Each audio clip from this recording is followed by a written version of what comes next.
Bienvenidas y bienvenidos, amigas y amigos, hermanas y hermanos. Nos volvemos a encontrar en esta segunda oportunidad, en esta segunda charla cuaresmal o espiritual, como le queramos llamar, para profundizar algunas otras cuestiones de nuestro proceso de crecimiento espiritual, crecimiento cristiano, que necesitamos todos ir promoviendo, ir cultivando en nuestra vida diaria. Pero de modo muy especial tenemos esta oportunidad en este tiempo tan especial, tiempo de gracia, tiempo de Cuaresma, tiempo de Semana Santa, para preparar también nuestra vivencia más intensa, más cristiana del Triduo Pascual. En esta oportunidad la charla lleva por título ¿Cuáles son tus limitaciones? Vamos a intentar lanzar algunas luces para que a partir de ellas cada uno, personalmente o familiarmente, podamos examinar si tenemos algo de estas limitantes o si no las tenemos, pues cuidarnos de esto para no caer en ellas. Porque estas son limitantes que impiden el desarrollo no solamente cristiano, sino también humano y comunitario. En ese sentido, entonces, compartimos estas luces.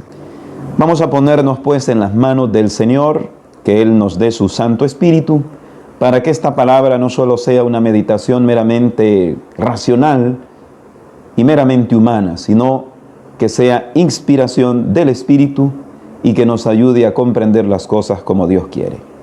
Decimos entonces, en el nombre del Padre, del Hijo y del Espíritu Santo. Amén.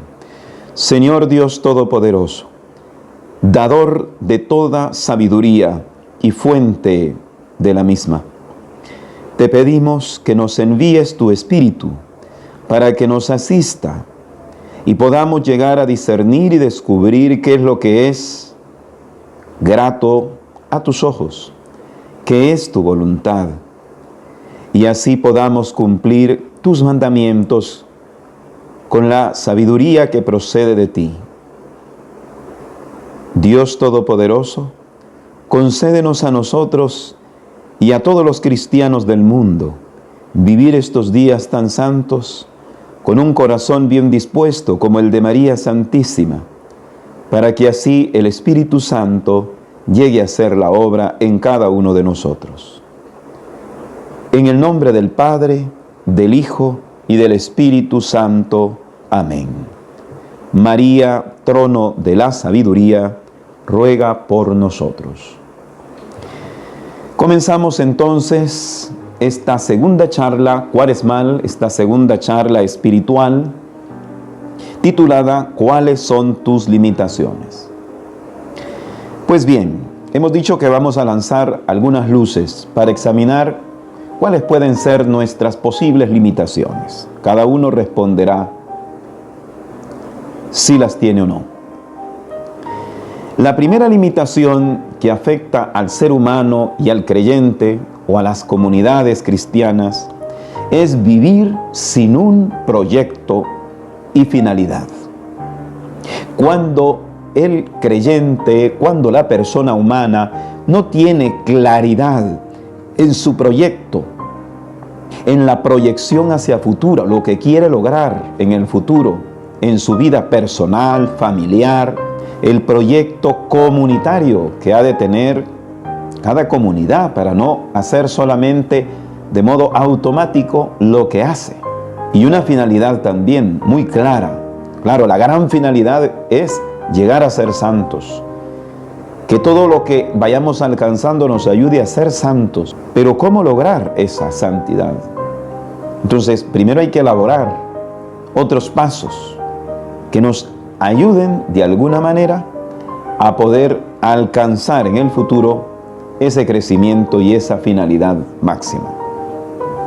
En la antigüedad, un sabio pensador latino escribió una frase muy interesante respecto a esta cuestión de la finalidad, del objetivo, del proyecto. Me refiero a Séneca.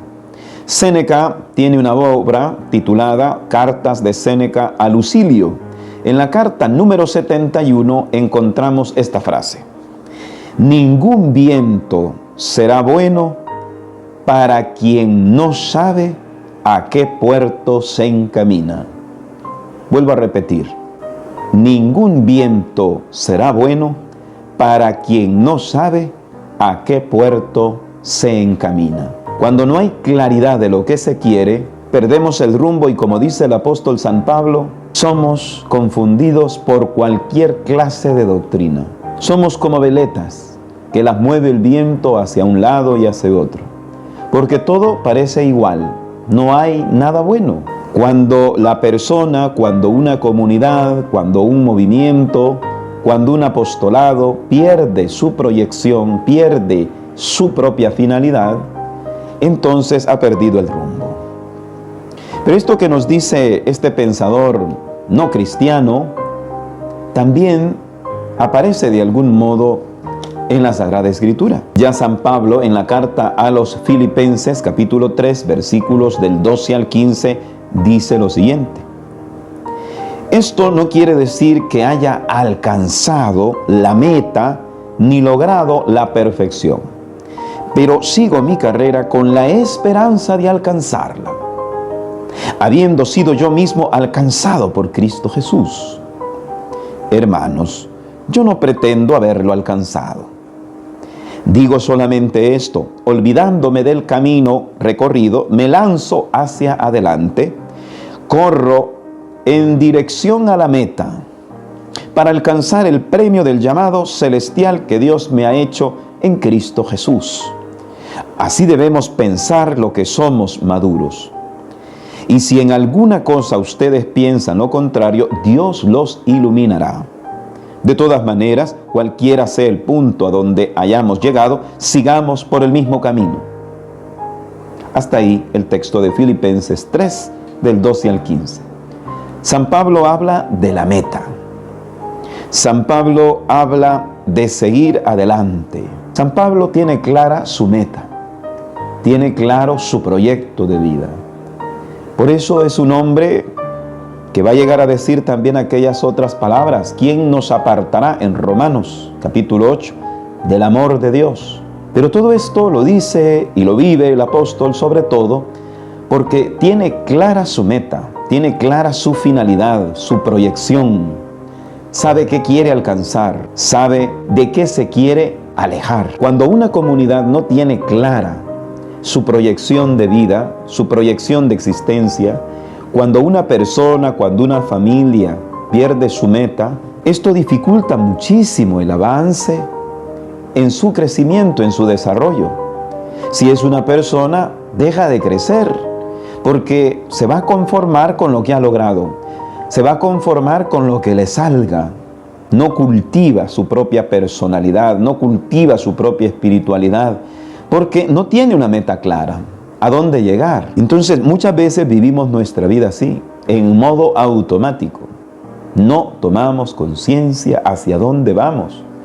Y hacemos muchas cosas, incluso cosas que no son malas, son buenas, pero sin la conciencia de irnos dirigiendo a la gran meta, a la que Cristo nos llama, a la que Dios nos invita. En Hebreos capítulo número 12, versículos del 1 al 2, el texto sagrado dice: innumerables son estos testigos que nos envuelven como una nube. Depongamos pues toda carga inútil y en especial las amarras del pecado, para correr hasta el final. De nuevo, el tema de la meta, de ir proyectándonos hacia esa meta concreta que todos deberíamos tener. No somos producto del azar. Nuestra vida no es un conjunto de acciones y movimientos azarosos. Todo tiene una causa y también una finalidad. Esto también nos ayuda a tener una buena autoestima, porque si no nos damos cuenta que tenemos una finalidad, nuestra vida parece un absurdo. Eso es lo que le ha pasado al hombre moderno y contemporáneo, a la mujer moderna y contemporánea.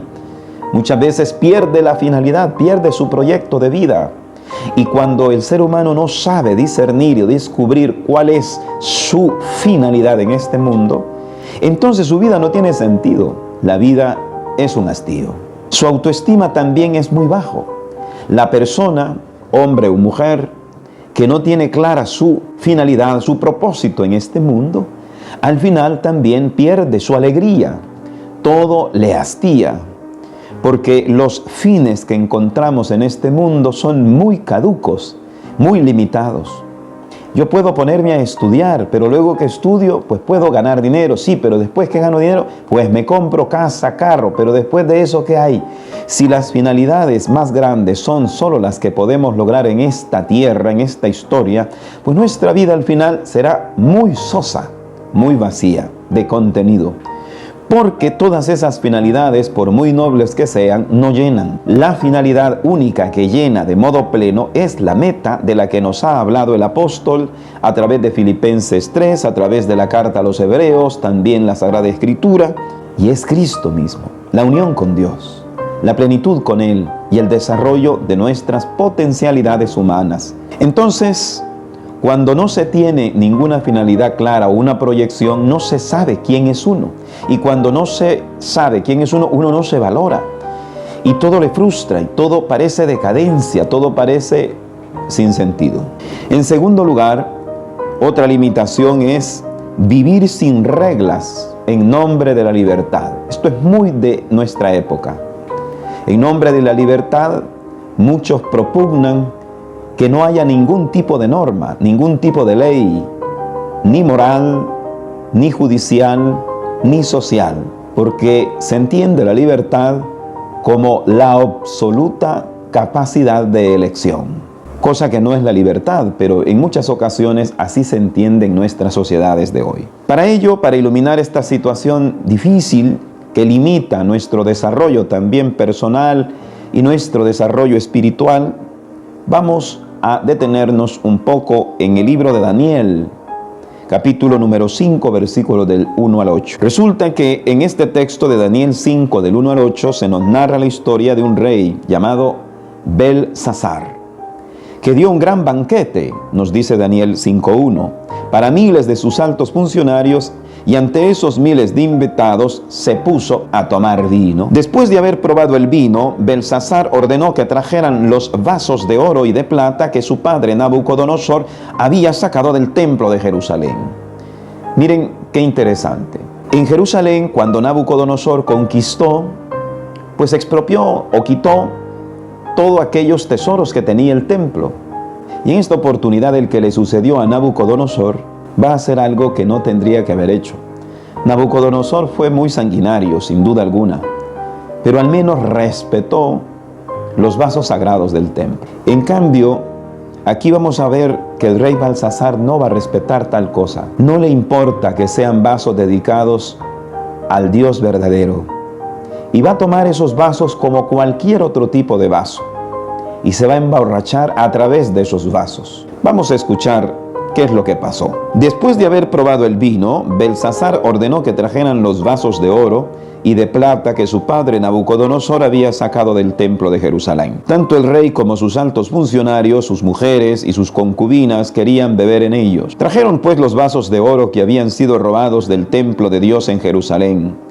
El rey y sus altos funcionarios, sus mujeres, sus concubinas, los tomaron para beber en ellos. Tomaron vino a la salud de sus dioses de oro, de plata, de bronce, de hierro, de madera y de piedra. Pues bien, de repente aparecieron frente al candelero los dedos de una mano que escribían sobre el estuco del muro del palacio real. El rey vio esa mano que escribía e inmediatamente cambió de color. Todo su cuerpo y todos sus miembros temblaban. Gritó con fuerte voz para que llamaran a los magos, los brujos o los astrólogos. Y ante los sabios de Babilonia, el rey tomó la palabra. El hombre que lo lea, esto que está escrito, y que me dé a conocer su significado, será revestido de púrpura. Se le pondrán un collar de oro al cuello y ocupará el tercer puesto en mi reino. Pero ninguno de los sabios que había venido era capaz de descifrar la inscripción y de entregar su sentido. Esta es la primera parte de esta escena. El rey Belsasar vive una vida libertina. Tiene un poder, pero ese poder de ocupar su autoridad, su libertad como rey, lo mal utiliza y no respeta normas, no respeta reglas. Vayamos ahora entonces a la segunda parte de este relato, en donde vemos muy claro el hecho de cómo una libertad sin normas, sin reglas, al final nos pierde y se convierte más que en algo que nos da una capacidad de superar nuestros límites, en algo que nos inserta en nuestro propio límite, el límite de nuestra pasión desordenada. Leemos entonces en Daniel 5:18 en adelante. Oh Rey, el Dios Altísimo dio a tu padre Nabucodonosor la realeza, el poder, la gloria y la majestad. Debido a ese poder que había recibido, los hombres de todos los pueblos, naciones y lenguas estaban llenos de terror y temblaban ante él. Mataba o dejaba vivir a su arbitrio, elevaba o bajaba a quien quería. Pero cuando su corazón se infló de orgullo y se endureció, su espíritu fue echado de su trono real y se le quitó la gloria. Porque toda gloria vivida con una libertad sin orden, sin verdad, sin justicia, pues termina convirtiéndose también en una limitante para nosotros. Pero llega Daniel y le va a explicar al rey cuál es el sentido de aquellas palabras. Las palabras eran las siguientes, versículo 24 del capítulo 5 de Daniel. Por eso fue enviada de su parte esa mano para que trazara ese escrito. Y ese escrito dice, Mené, Tekel y Parsin. Mené, Tekel y Parsin. Ahora viene la explicación de esas palabras, le dice Daniel. Mené, Dios ha medido tu reino y le ha puesto fin, es decir, término. Tekel, ha sido pesado en la balanza tu ser y tu peso ha resultado muy liviano. No hay consistencia.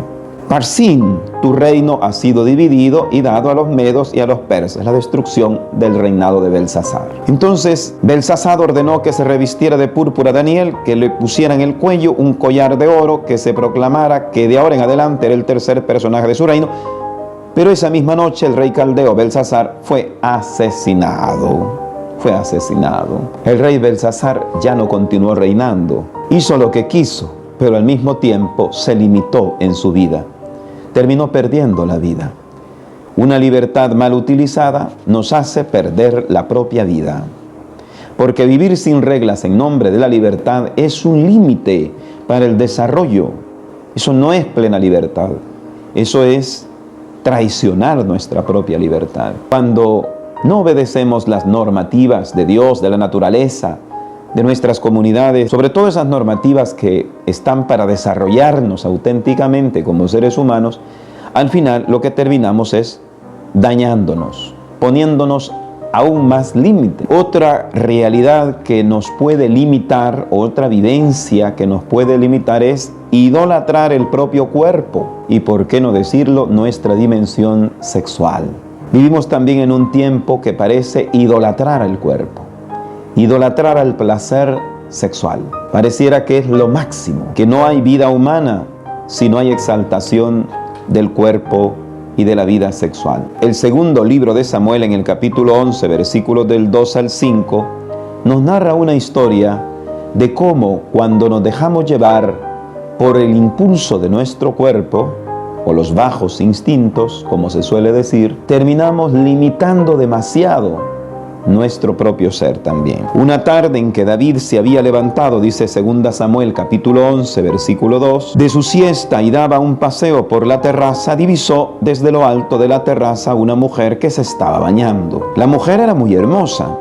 David preguntó por la mujer y le respondieron, es Betsabé, hija de Elián, esposa de Urías elitita. David mandó a algunos hombres para que se la trajeran. Cuando llegó a la casa, éste se acostó con ella. Luego se volvió a su casa. Al ver después que había quedado embarazada, la mujer le mandó decir a David, estoy embarazada. Y luego ya sabemos todo lo que aconteció. David se va a convertir en un asesino intelectual.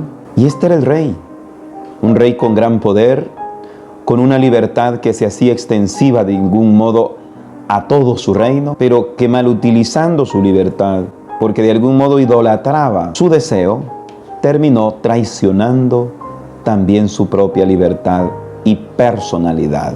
Por eso es necesario tener presente que necesitamos dejar de idolatrar el propio cuerpo, vivir desinhibidamente nuestra sexualidad y nuestra dimensión corporal.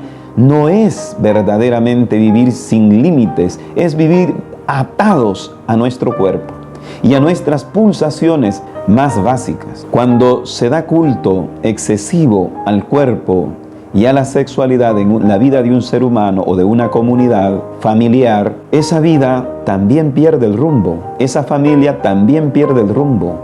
Lo que hay es conflicto interno, conflicto también con los demás, con los otros. Y al final no hay paz, no hay tranquilidad, no hay sosiego. Por eso necesitamos también escudriñar si tenemos este límite y ver de qué modo lo estamos alimentando para ver cómo también lo erradicamos. Otro límite que quisiéramos desarrollar en esta segunda charla que hemos titulado ¿Cuáles son tus límites? Ya llevamos 3 posibles límites.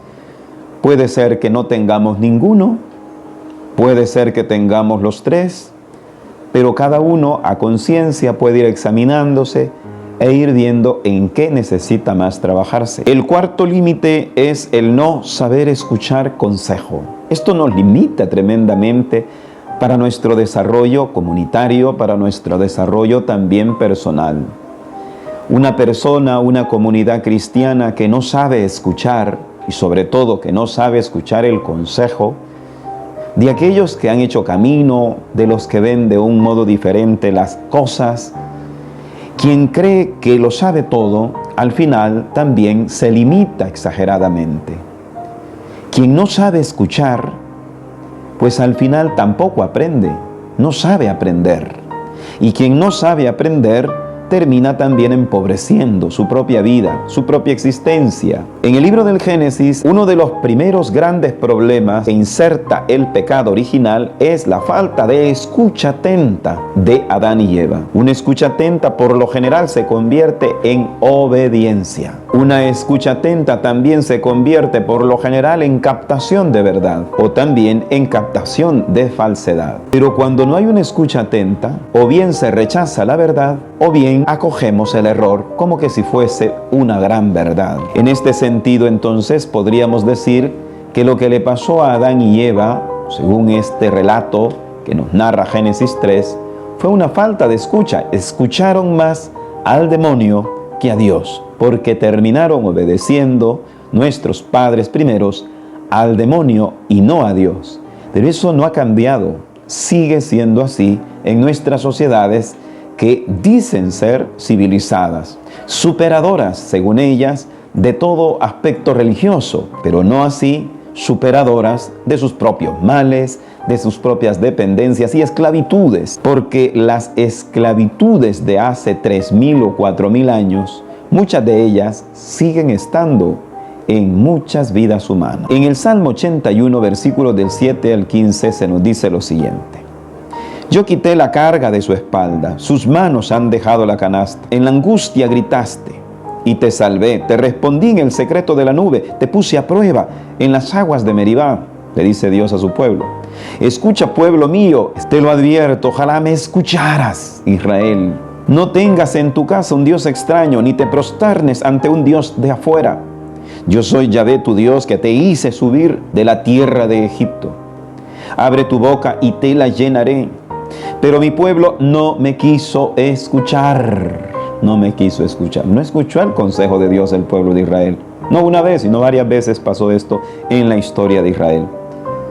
Israel no me obedeció, es lo que decía. Cuando hay verdadera escucha, hay auténtica obediencia. Los dejé pues que siguieran sus caprichos y caminaran según su parecer, dice Dios. Ah, si mi pueblo, de modo lamentoso dice esto Dios, si mi pueblo me escuchara, si Israel fuera por mis caminos, sometería a un instante a sus enemigos, volvería mi mano contra sus opresores, es decir, te iría mejor de lo que tú crees. A veces pensamos que no hay que aceptar ningún consejo, o que de cierto tipo de personas no deberíamos de aceptar o por qué aceptar consejo. Lo cierto es que si el consejo es verdadero, debemos de aceptarlo de quien venga, porque la verdad, como decía ya Santo Tomás de Aquino, venga de donde venga, siempre procede del Espíritu Santo en último término. En este sentido, entonces, tiene lógica las palabras de Jesús en el Evangelio, cuando dice: hagan lo que ellos dicen, refiriéndose a los fariseos, porque lo que decían era muy bueno. Cuando en una familia, papá, mamá o hijos o hijas se ponen en el plan que nadie puede darles consejo, que lo saben todo, que ya saben qué es lo que tienen que hacer, ese padre, esa madre, ese hijo, esa hija se está poniendo límites tremendamente graves y grandes para su propio desarrollo espiritual, personal, etc. Porque quien no sabe escuchar consejo, también tiene un límite. En quinto lugar, otra situación que nos pone también con limitantes a nuestra vida es el fijarse demasiado en los propios límites personales. Todos tenemos límites. Aunque quisiéramos hacer muchas cosas, no todos podemos hacer todo. Muchas veces nos suele pasar esto a cada uno de nosotros. Nos centramos tanto en nuestros límites y pensamos que por eso somos la peor persona, el peor hombre, la peor mujer, el peor esposo, la peor esposa, el peor sacerdote, el peor consagrado, la peor consagrada, el peor cristiano. Y eso es una trampa que no viene de nosotros, viene del enemigo, que nos quiere hacer perder, primero, la paz. Segundo, nos quiere hacer perder lo bueno que ya podemos realizar y que podríamos realizar en nuestra vida personal o familiar. Por eso, fijarnos demasiado en nuestros propios límites es también un límite terrible que no nos deja avanzar, tomar decisiones para poder crecer en nuestra vida personal, en nuestra vida cristiana. Y eso nos hace también no crecer en santidad, no crecer en una auténtica vida virtuosa.